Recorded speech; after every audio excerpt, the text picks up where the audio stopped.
Hey there, Simon from Experts at the Craft Table here. Today I'm going to share a few handling tips for one of my favourite props, the flat box. It is worth mentioning that this is sometimes called a card box, as it's traditionally used with cards. Both names are correct, it just depends on who sold you it. I sell these ones and I don't use it for cards, hence my referring to it as a flat box. Now, whether you're new to using this prop or looking to refine your technique, I've got some insights to help you out, so let's jump right in. One of the first things to note about the flat box is its pitch black velvet interior. This dark lining makes it nearly impossible to see any depth inside the box. This is a big advantage. If something doesn't go quite right, it's very unlikely that anyone will notice. Let me show you what I mean. So if the flap overhangs just slightly, he says, putting it right at the back, there we go. It does just look like an abyss. It's pitch black. Don't stare into it or it will stare back at you. Anyway, it's tough for anyone to tell that the flap isn't sitting flat. You can't really see that the flap is overhanging. It's actually off to the side there, but it's barely noticeable. That said, you do ideally want to avoid this situation by managing your handling carefully, but it is important to be aware of this so you don't panic if things don't go perfectly. The box does give you a bit of a safety net. Now, speaking of things not sitting flat, gravity plays a big role in how the flap behaves.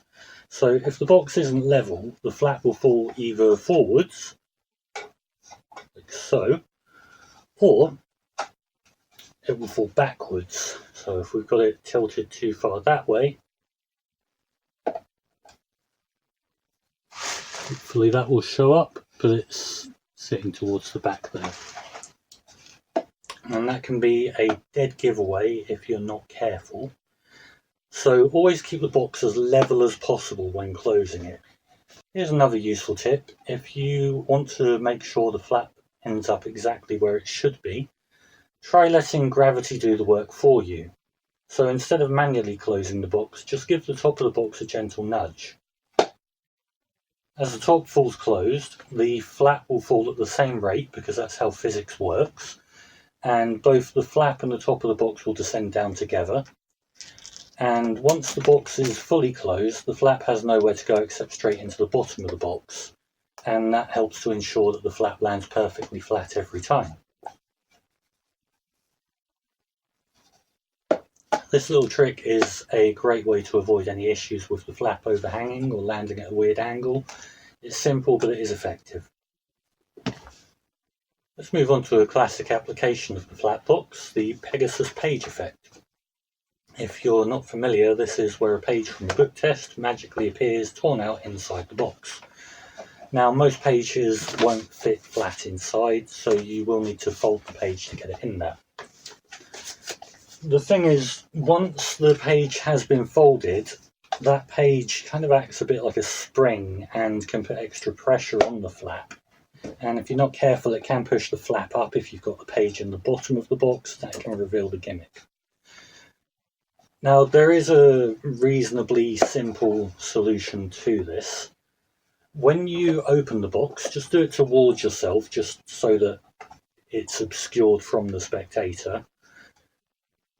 Keep a finger on the flap and hold it down as you flip the box over and show it empty. That way you're in full control and the flap stays hidden. Once you've shown the box empty, close it by turning it back towards yourself. This keeps the flap and the page at the bottom, which helps avoid any unwanted movement.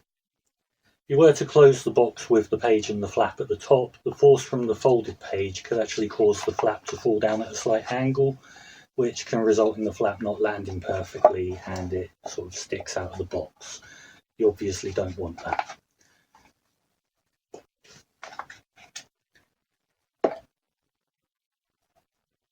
After closing the box, the trick is just to stay casual. Just drop your hand down to your side, and as you do, you're giving your wrist a slight turn, and that repositions the flap at the bottom with the page on the top. When you lift the box back up, Just bring it straight up without any wrist turn, and the flat will be right there where it needs to be, hidden underneath the page. The key here is to make these movements feel natural, like you're not even thinking about them.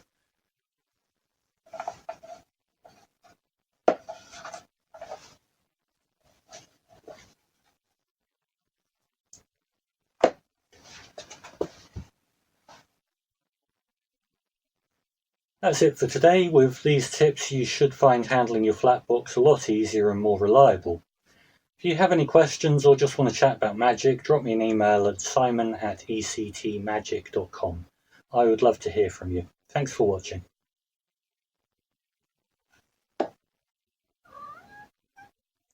Zodiac, this camera is going to pick up all your mowing. You want to come and be in the video with me? You come here, you come and have a cuddle. You come and have a cuddle. You keep wanting